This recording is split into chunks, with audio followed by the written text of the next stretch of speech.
नारायण भगवान बोले, लक्ष्मी मैं तुझे चरणों में नहीं रख सकता। क्यों?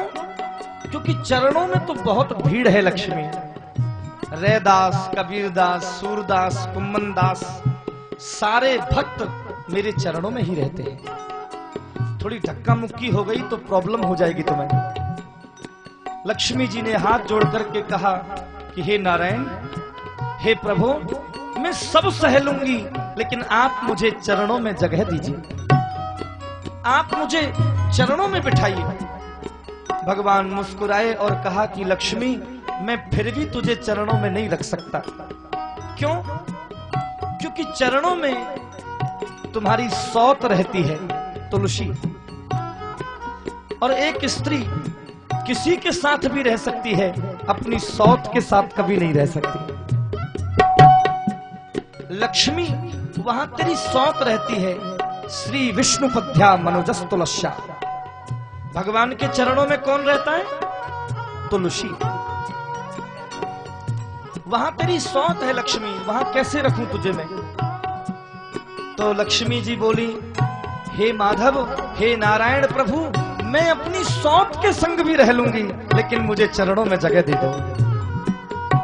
नारायण भगवान बोले, क्यों चाहिए चरणों में जगह? क्यों चाहिए चरणों में जगह?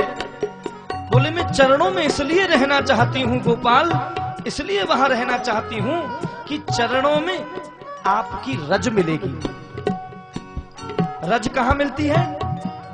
कहां मिलती है? नारायण प्रभु मुस्कुराए लक्ष्मी बात तो तेरी ठीक है, लेकिन यहां बैकुंठ में रज की संभावना कहां है?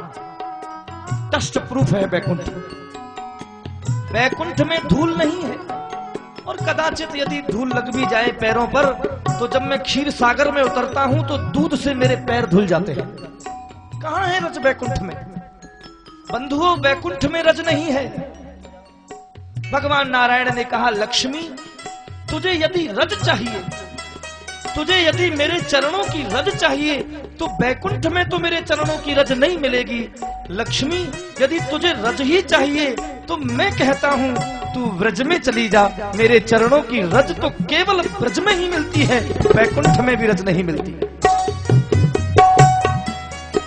मेरे चरणों की रज तो केवल व्रज में ही मिलती है, बैकुंठ में रज की संभावना नहीं है। भगवान के चरणों की रज केवल ब्रज में मिलती है, अतः ब्रज बैकुंठ से भी श्रेष्ठ है।